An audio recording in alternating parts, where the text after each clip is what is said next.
Since well before Victor Hugo first looked at Notre Dame and thought, what if a hunchback lived in there? Writers have been inspired by Paris. Welcome to the Storytime in Paris podcast on Paris Underground Radio. I'm your host, Jennifer Garrity, an award-winning filmmaker, self-professed book nerd, and creator of the Paris Underground Radio podcast network. This podcast is for anyone who loves books, loves authors, loves France, or any combination therein. Each week, I'll speak with an author whose life, stories, or characters have a connection to France. Then these amoureux de livres will treat us to a reading from their book. Are you a travel lover? How much do you think about the impact your travel has on the place you're visiting while you're visiting it? My guest this week is Paige McClanahan. Paige is an American journalist based in France and a regular contributor to the New York Times. She also writes for publications like The Guardian, the BBC, and the Washington Post, and her travel journalism has been recognized by the Society of American Travel Writers and the North American Travel Journalists Association.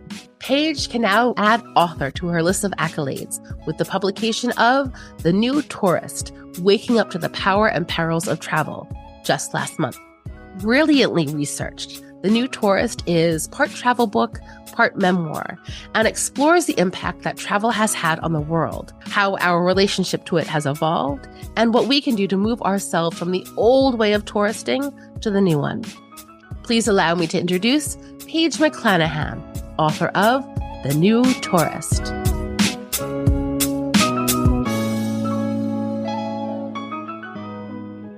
Hello, Paige. Thank you so much for joining me today. Jennifer, thank you so much for having me. I am very excited to talk to you about The New Tourist. I really, really enjoyed this book. I learned a lot. But before we dive into that, can you tell us a little bit about who you are and what you do? Yeah, thank you. So I'm an American journalist, but I've lived outside the United States since 2008. And for the last 6 years, I've been here in France. 5 years I spent in a little village in the French Alps, but I moved to Paris last August. And this has been home since last summer, and I am loving life in the city and hope to stay for a while, but we'll see where life leads me. And yeah, in my journalism, I've written about all sorts of things over the years.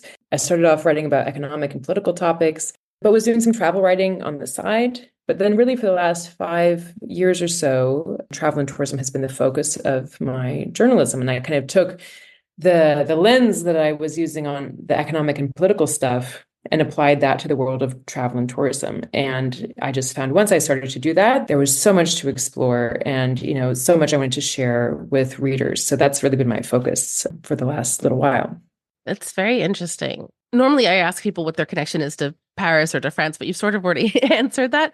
What was it that brought you to France in the first place? And what makes you stay? Yeah, well, I have to sort of start by saying, growing up, French was a big part of my life. My mom majored in French in college, and so she would read French stories to me and my sister when we were small. And then I started studying French when I was 11 in middle school, and it was absolutely my favorite subject in middle school and high school. And French club, French honor society, French singers. Oh my gosh, I was the biggest French dork. And when I was 16, through American Field Service (AFS), I spent 6 weeks in France. 4 weeks with a family in Bretagne, and then 2 weeks kind of taking, French classes with some fellow American students in Dijon. And I really that really helped my French language skills, and I just loved the country and the culture. And so I've always had a really warm, a soft spot in my heart for France. And yeah, but so what led me to move to France in particular? Well, I lived in Geneva for a couple of years. That was my first gig outside the United States. I got a job in Geneva, Switzerland. And when I was living in Geneva, got to know a little village in the French Alps, which is an hour outside of Geneva, with Ollie, my boyfriend and then fiance at the time. And then from there, from Geneva, we moved to West Africa, to England, to East Africa, got married, had 2 kids. And then we were in Nairobi, and we'd been in Nairobi for a while. And we were thinking, okay, where would we want to settle down to give our children some stability? And we remembered this village in the French Alps that we had gotten to know when we were living in Geneva, and we would go visit on the weekends. And so we moved to, this was the summer of 2018. We moved to this little village. We were both self-employed, so we could work from there. And Our kids, started in the local school. And yeah, so it was really the way of life and the lifestyle that attracted us. And Ollie is British. So at that point, it was before the Brexit rules had changed. So we were able to move to France. And now, we're hopefully being grandfathered in. I've applied for French nationality. We'll see. I'm crossing my fingers for that. But yeah, I would love to make a life here. It's beautiful. It's a beautiful country. And Paris is, of course, an amazing city. Yeah, I obviously couldn't agree more. I've lived here now for about 14 years, and the longer I stay here, the more I love it and the more I can't imagine leaving. Yeah, wonderful. So can you tell us a little bit about your book, about the new tourist? Yeah, so this really, like, the idea for this book really came from moving to this little village that I just mentioned in the French Alps, which is so reliant on tourism. I mean, without tourism, this place would have disappeared. It would have become a ghost town, not long after the end of World War II, probably, because the local economy relies, so heavily on tourism now. And so moving to this place and seeing how tourism animated the village, or, continues to animate the village, both economically, but also socially and culturally, it just gave me this perspective on tourism that I hadn't had before. And I really appreciated so many aspects of life that tourism supported in this village. At the same time, I, had to deal with the headaches that kind of come along with having a huge influx of people, within a few weeks span of the summer and the winter. So I just, I had been doing travel writing for a long time, kind of on the side.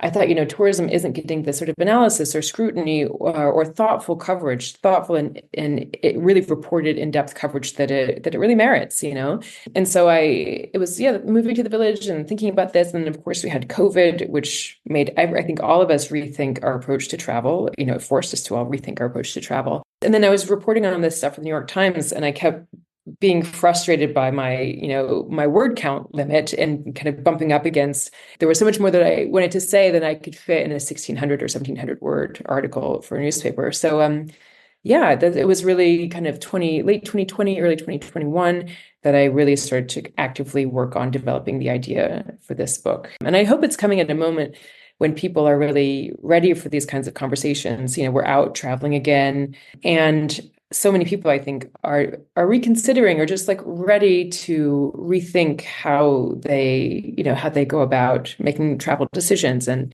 so I'm hoping it's coming kind of at the right moment. Yeah, I think so. I think there's something about the timing of it happening after the pandemic where, just like you said, we're all sort of rethinking our relationship to travel and how important it is or isn't to us. And there's a phrase that I've heard bandied about a lot in Paris, which is revenge travel. Have you heard this term?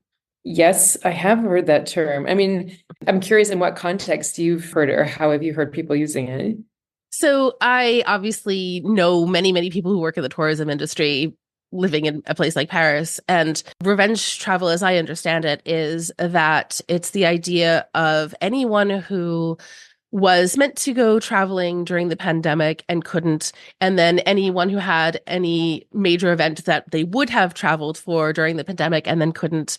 And then everyone who also is afraid that maybe something's going to happen again. And so they won't get to travel in the future. So all of these people are taking the opportunity to travel, like just to go hard, visiting the places that they have always wanted to go, scratching them off their bucket list in case something happens in the future and they can't travel later.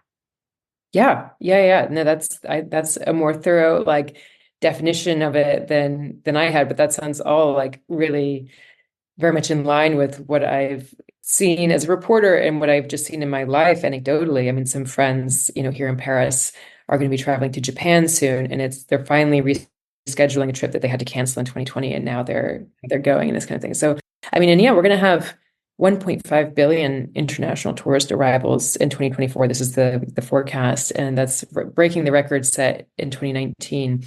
So people are traveling more than ever.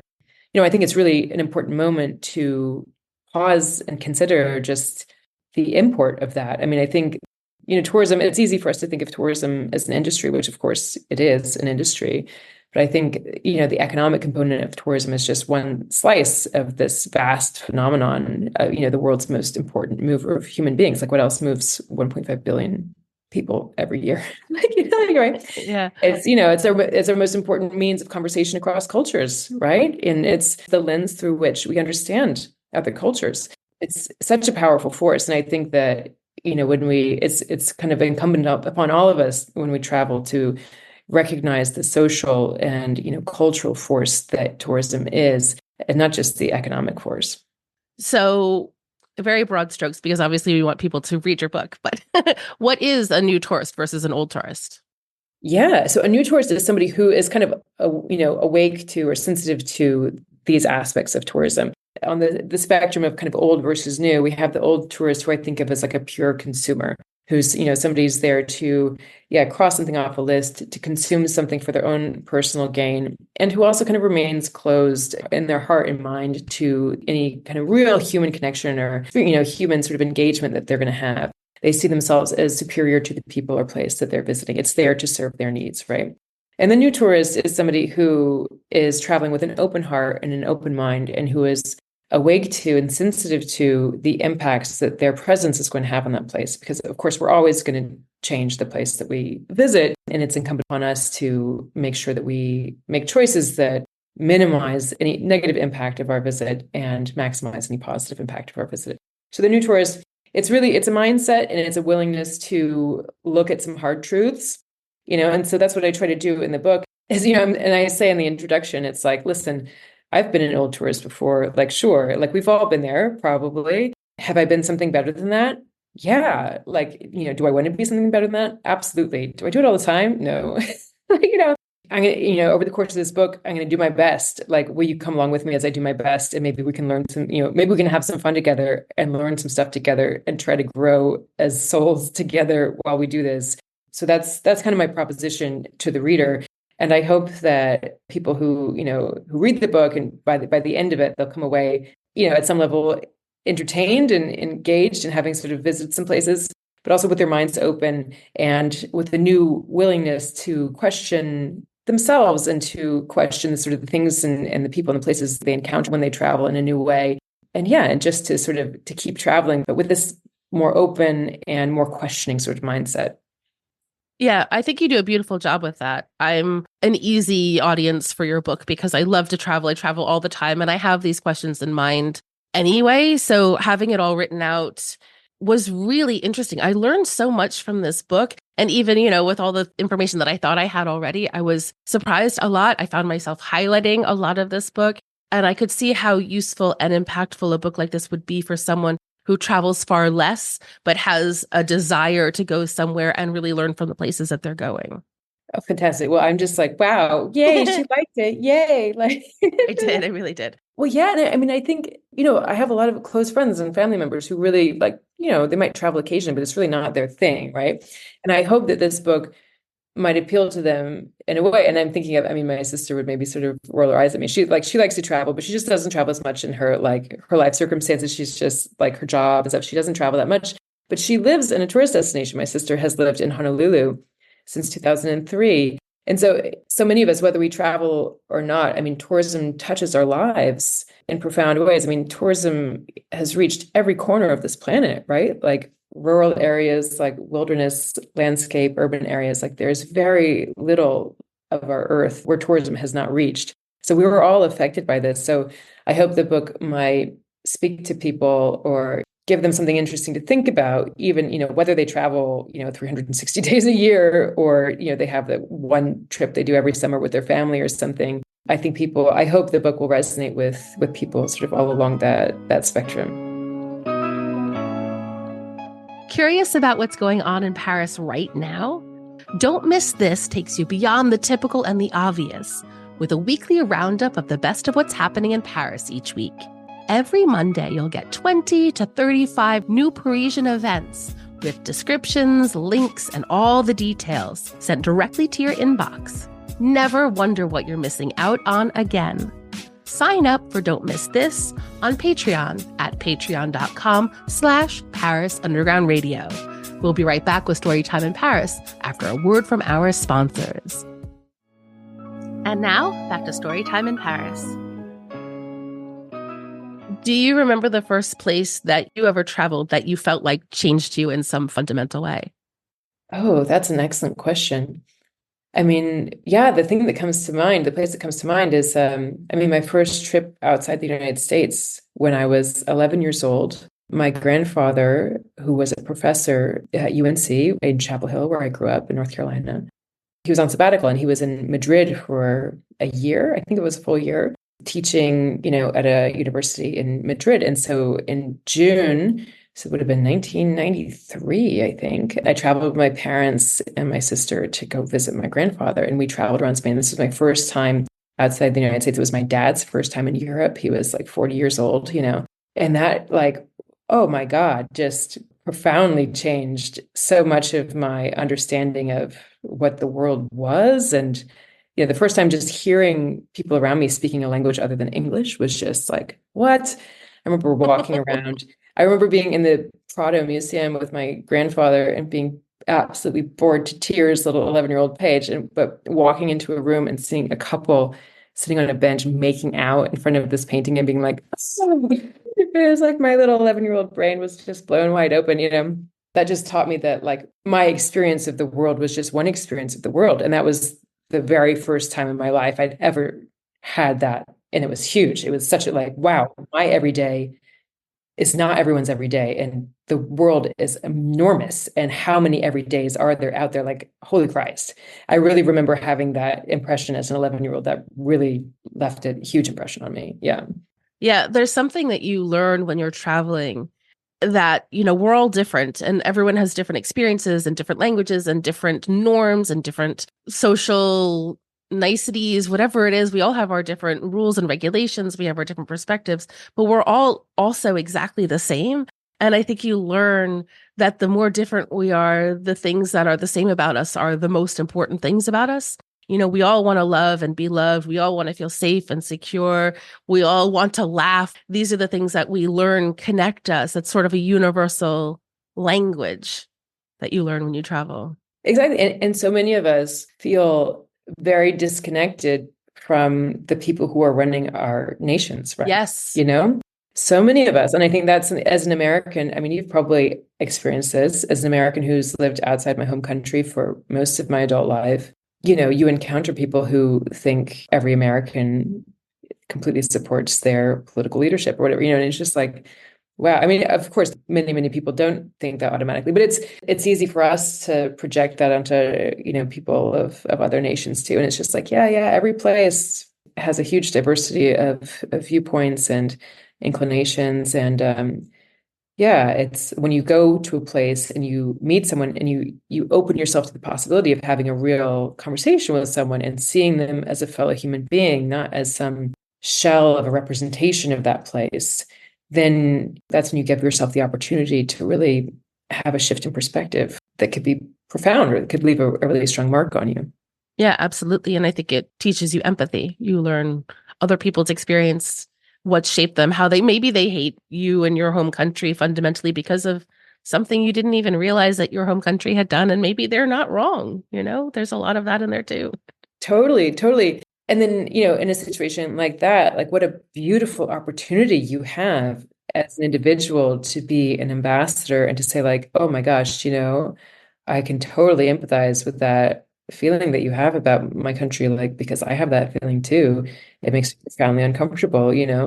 But, like, let me be as polite as I could be and as understanding as I can be to you so that you see that, this country that I represent in your eyes is more nuanced than what you see on the news. And, like, what a powerful opportunity that is that we have when we visit another place to be a sort of a citizen diplomat, to be an ambassador. Like, we are that, whether we want to or not, whether we realize it or not, right? We are unofficial representatives of the place we call home. So the new tourist is somebody who recognizes that and embraces that and, takes that responsibility very seriously. Yeah, very well said. Can you talk a little bit about the research that you did for your book? Was it mostly interviews? You did like 2,000 interviews, is that right? Oh, well, no, that's over the years. Okay.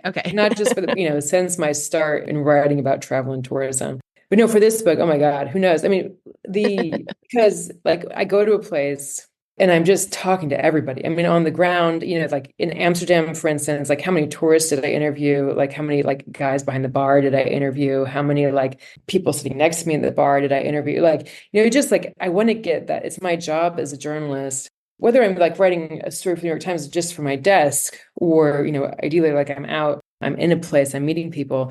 My job is to inform myself as much as possible on the whole breadth of what's going on there. And you can only do that by talking to people and talking to people who have every sort of different angle on this issue, this topic, or this thing that I'm trying to understand. And then it's my job, like who's going to make it in the news article, like who's going to make it in the book? I mean, very, very, very few. But it's incumbent upon me, because I'm the one who gets to choose whose voice is included or not. Like that's an enormous amount of power. That's an enormous amount of power. And I don't mess around with that. So it's incumbent upon me to speak to as many people as possible so that I can really inform myself. And so I can make the best decision possible when I'm deciding whose voice is included or what am I going to talk about. There's so many things I have to that are going to fall off the side because there's just not space. So I need to talk to people so that I can keep myself as informed as possible. But yeah, no, I love as a journalist having, excuse to be able to walk up to somebody random on the street and start talking to asking them questions, or to, send an email to someone who has done something incredibly impressive in their career, who's doing really interesting research, and just say like, hi, could I have an hour of your time over Zoom? I love that. It's professional excuse to be as nosy as possible. And so, yeah, but the research for the book, I mean, I kind of started by looking at different places and themes, and then, yeah, really going to the place and taking the time to lap it all in, setting up official interviews, but also just doing a lot of on the street stuff, or like seeing who's coming up to me or who I can just approach, and, walking around and throwing myself in there as much as I can. Along those same lines, there are a lot of different places that you mention in this book, and there are some that you do a deeper dive into to look at really how tourism either helped the place or hindered its progress. And I'm thinking specifically of places like Liverpool and Iceland and Amsterdam and Barcelona and Kerala. With all of the places in the world, how did you narrow it down? How did you decide what to focus on?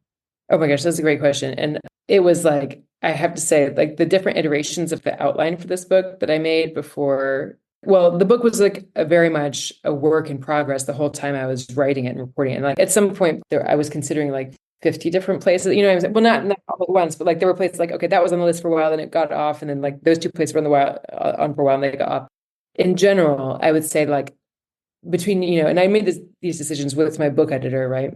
We wanted to include a number of places that are really iconic tourist destinations, like places that my reader would recognize. Maybe they've been there, but like even if they haven't been there, they know it as a tourist destination. I want to write about known places that will kind of resonate with people. And I wanted to have a decent geographical mix. Of course, it's kind of Europe heavy because that's where I'm based, and also Europe welcomes more tourists than any other continent.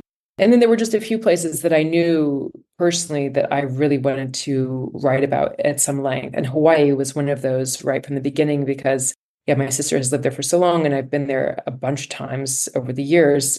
And it's a place that I just find really fascinating. And where obviously tourism is a huge part of the local economy. And it's also very much, there are a lot of debates. Let's say there are a lot of local debates about tourism, and it's a lot is changing there in tourism. So some places like that in Iceland, again, I just find a really fascinating example. So there were a few places I kind of knew I wanted to write about, but then it's also kind of a question of like practicality. And then I described like why I ended up going to Saudi Arabia, because like I interviewed an academic who was like, "Oh my God, how can you write a book about tourism right now without going to Saudi Arabia? Like you need to go there." And my book editor was like, yeah, that sounds awesome. And then I just checked the flights and the dates, and I was like, and I had a few sort of contacts who could help me. And I was like, okay, this is going to make for interesting reading, I think, for my reader. So it was a mix of things. And then there were other places that were going to go in the book that didn't make it in the end. Anyway, it was a long process, but I hope it ended up with a good mix of places that also I went to show places that are different points in the tourism sort of story. So Liverpool is kind of earlier in its like tourism journey compared to, Amsterdam or Hawaii, which are sort of at more advanced stages. So kind of getting snapshots. And Kerala in India, like you mentioned, is sort of an example of a place that has had a pivot in tourism. So I wanted to kind of catch places at different moments in the journey as well. Yeah, the Saudi Arabia section was really, really fascinating. I'm very glad to have read that. I still don't know if it's a place I would want to visit myself, but I really enjoyed reading about it.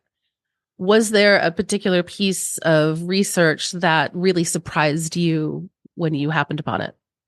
Yeah, I'm just thinking maybe because I'm just thinking about, so the academic who encouraged me to go to Saudi Arabia was this guy, Sean Smith, who I didn't interview him for the Saudi Arabia section, although he had traveled through Saudi Arabia and was telling me about it. But he has done a lot of work on social media. A lot of his academic research is on social media and tourism. And so his research kind of struck me, and it was really interesting to find an academic who's thinking really seriously and really carefully and in a really kind of like structured framework about, social media and tourism and concepts of like colonialism, and how a lot of what we're seeing, the kind of like the tropes we see on social media are very like colonialist in their sort of manifestation.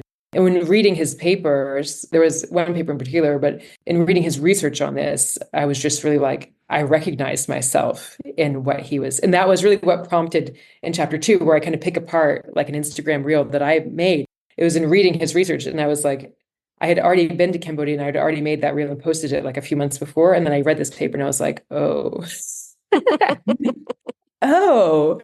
And so then I'm like, maybe I need to write about this moment, which I do in chapter 2. So that was definitely a piece of research that, and then of course I reached out to him and we talked about it, and or not about, I didn't like engage him in my own personal journey, but like talked about his research and stuff. And I was like, this is really important. Like, I really want to share this with a wider audience because I think other people might have the same sort of moment. Yeah, definitely. Yeah, I recognized myself in it too. Yeah, I hope like in that section where I write about social media and travel, I really want to be careful because it would have been pretty easy for me to find an example of an influencer who's out there doing like really egregious stuff and to just kind of make fun of them or sort of take them down.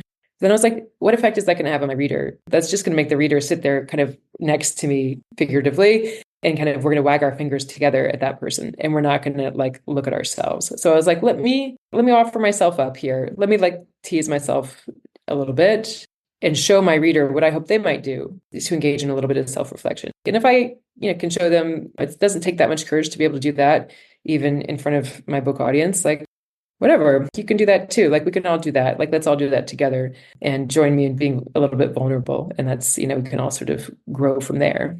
Yeah. And also it doesn't have to be so black and white. You're not either the old tourist or the new tourist. The point is more that you're heading in a certain direction and you're trying to make the world a better place. Exactly. Yeah. And that you're engaging in some introspection, and that you're, having the courage to sort of question the decisions you've made in the past, and to reflect and to think about, okay, well, maybe that wasn't the best call, but like next time, let me think about it a little bit differently with a little bit more nuance. And like, that's all anybody can do, right? Like, let's all just sort of do that over and over and over again. And that could lead us to amazing places, but it has to start with that little bit of like, let me look in the mirror a little bit more closely. Yeah, exactly. Yeah, it doesn't serve to judge other people if you're not. Judgment doesn't really serve anything.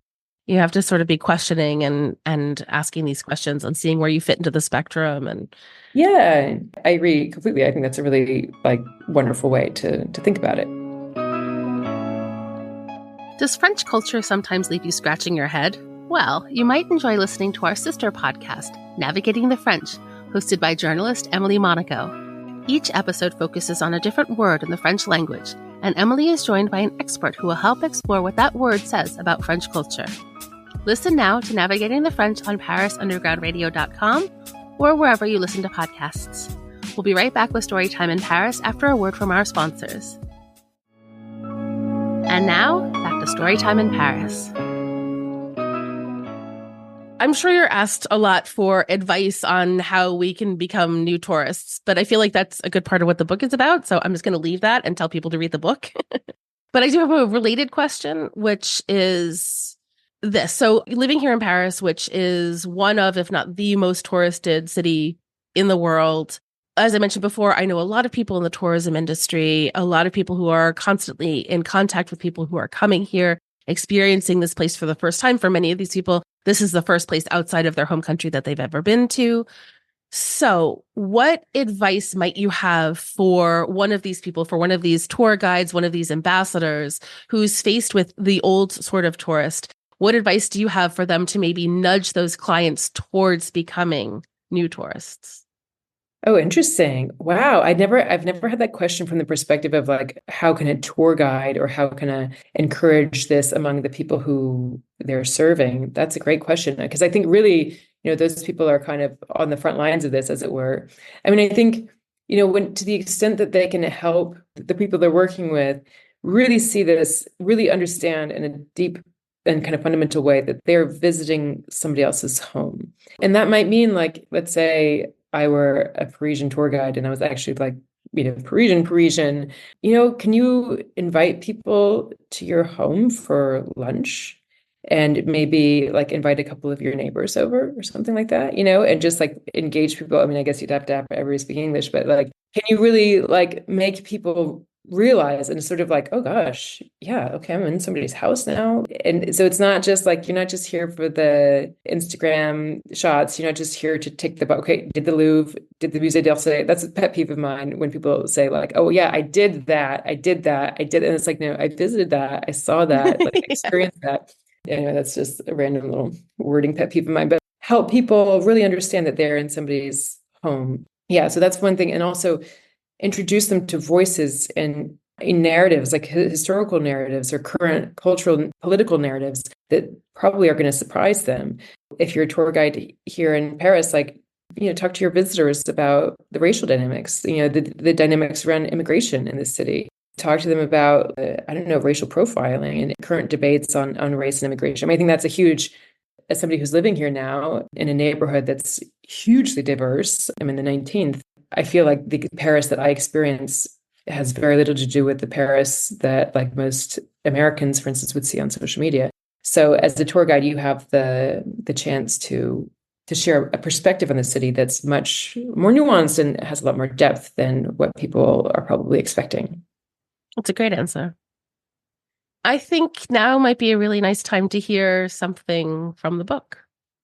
Oh, wonderful. Thank you. Okay. Yeah. So I thought I might share a little bit. This is from the very beginning of chapter 2, which is where I'm writing about social media. And so this is me setting up. I spoke just a few minutes ago about how I reflect in the book on my own stuff on social media and how I kind of think maybe this isn't the sort of the best approach. So in this section of the book, I'm kind of setting up. This is the scene in which I got the material for the social media post that I later share as I describe in the book. And this is when I was in Cambodia and I was touring the Angkor complex, and I went to Cambodia thinking I was going to report on other things, but I was so struck by the predominance of what I'm about to describe that I was like, okay, this needs to go in the book because this is like, it was just everywhere. So, okay, it's the beginning of chapter 2, Under the Influence. We have to wait a good 15 minutes for the opening in the crowds that Bobby tells me we need. I'm not sure what he has in mind here, but we've already spent half a day together, so by now I'm used to the drill. Bobby tells me to hand over my unlocked phone and shows me exactly where to stand. Then he steps back and starts shouting detailed instructions as he takes a stream of photos of me, all while directing me like a photographer in a fashion shoot. Okay, point your shoulders toward the temple. Now turn back and look at me. Very nice. Now turn toward me and raise your arms all the way over your head. All the way up. Yes. Gorgeous. I got it. But the moment for our photo shoot has yet to arrive here in the Tomb Raider Temple, which isn't the official name of this place, but Bobby tells me that's what everyone calls it. There are just too many people around to get any photos that can convey an appropriate level of wild and alluring isolation. So Bobby and I loiter around for a little while in the heavy tropical heat, watching a stream of my fellow tourists pick their way through the crumbling stone towers and lichen-covered archways that have occupied this patch of jungle for more than 8 centuries. I've never seen the Angelina Jolie blockbuster that made this temple so famous, but I can certainly see why the place would make a good filming location. Spider-like strangler figs and majestic silk cotton trees grow in, around, and over the ancient stone structures, prying apart the ruins, while also shading them and their tourist inhabitants from the fierce midday sun. The crumbling temple is intricate and beautifully carved, but it seems clear to me that Mother Nature has the starring role here. Moss colonizes the towering piles of stone bricks that the tropical monsoons and ever-spreading tree roots have strewn throughout the scene. The sharp cries of unseen tropical birds cut through the polylingual tourist thrum, while the fresh odor of forest and decaying leaves overwhelms the scent of sweating human bodies. I have the feeling that if humanity were to abandon the temple completely, It would take only a few years for the jungle to consume the place whole, like a python swallowing a mouse. But on this weekday, at the beginning of the tourist high season, there is certainly no sign that humans will abandon the site anytime soon. Of the temples that Bobby and I have seen so far today, Ta Prohm, which is how this site is marked on my official map of the Angkor complex, is by far the busiest. It's a pretty typical international crowd. I spy a pair of athleisure-clad young women with matching blonde French braids, laughing as they make faces for photos being taken by their blonde braided compatriot. There's a South Asian family posing under a suspended tree root that's as thick as my torso, and a tour group of maybe a dozen retirees wandering around with matching badges and audio guides strung around their necks. I notice a few of Bobby's fellow official tour guides, all in the same uniform of smart trousers and a yellow button-down shirt with the colorful badge sewn on the shoulder, but most of the tourists appear to be exploring the temple unaccompanied. A promising gap in the crowds begins to emerge when a deeply tanned woman in late middle age stops to pose for a photo immediately in front of us. The woman is adorned in heavy gold jewelry, and she's wearing red hot pants and a skimpy white tank top that struggles to contain her enormous breasts, which she thrusts forward as she raises a knee and places one hand on her hip. Shaking his head, Bobby walks over and interrupts the moment. "You need to cover yourself," he tells her. "You're in a temple. Be respectful." The woman looks annoyed, but she digs a gauzy red scarf out of her bag and drapes over herself. As she resumes her stance, the scarf slides off the side of her bare shoulder. Her friend snaps the picture. Bobby looks at me and shakes his head again. But then, finally, the crowd parts and it's my turn to play model.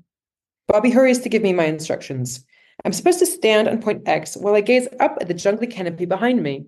Then I walk in through one door of a small stone building and out the opposite side, at which point I turn to gaze back at Bobby in my phone, which he will be using to document my progression. Instructions relayed, Bobby takes up his position, calls action, and I do my best to execute the sequence with a semblance of the grace that I imagine he's hoping for. The whole thing feels more awkward than anything else, but at least I managed not to trip, and I'm happy to see that Bobby seems pleased with the result. A panoramic shot in which I magically appear in two places at once. There's Paige wearing a long patterned dress on the left side of the ancient building, gazing up at the forest, and there's Paige again on the right side of the building, looking straight into the camera.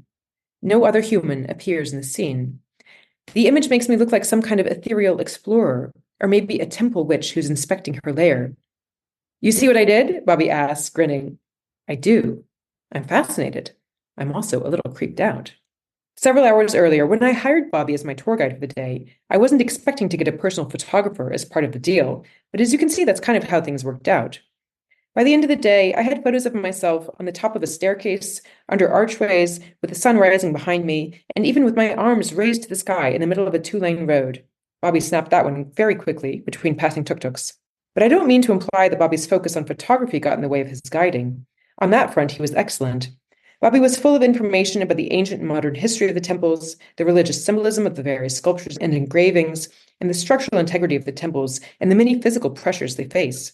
He knew his stuff, spoke fluent English, and demonstrated remarkable physical stamina for wandering around ruins in 90-degree heat for several hours on end. When I asked him why he put such an emphasis on photos, he shrugged. "It's what his clients are always asking for," he told me, and he's eager to give them what they want. Sure enough, a couple of days after I get home from the trip, I use several of Bobby's photos in a short, fast-moving reel that I post to Instagram.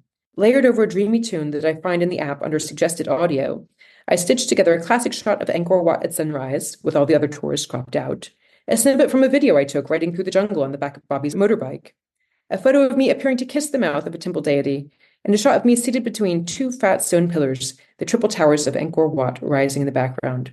"Come tour Angkor with me," I write in the caption, followed by a short string of emojis, a golden sparkle, the Cambodian flag, a pair of praying hands, and my own pale shade of Caucasian. I add some hashtags, hit post, and off it flies into the yawning maw of the algorithm. Fabulous. Thank you. So what is next for you? Do you have another book in the works? The New Tourist? Thank you, Jennifer. I've loved this whole experience of writing a book and finishing the book and now sharing the book with the world. So I would love to write another book. The topic is TBD. I'm wide open. I'm considering all sorts of topics, and my book editor is encouraging me to not limit myself to any one particular topic or area. So we'll see. We'll see what happens. I'm going to let this sort of gestate for a while and see where I end up. in the meantime, I'm very excited to continue my journalism, my freelancing. So yeah, just continuing to write and share things with the world. So where can people find you to keep up to date with what you're doing and follow along as you decide what your next project will be? Oh, well, fantastic. Thank you for that question. Yeah, people can find me on Instagram at Paige McClanahan. I also have a newsletter. I send a newsletter on the second Tuesday of every month, just once a month, kind of sharing some of my thoughts and reflections and, interesting links and the fun things that I've come across in the previous month. So I have a lot of fun with that. I hear a lot from the readers in the newsletter.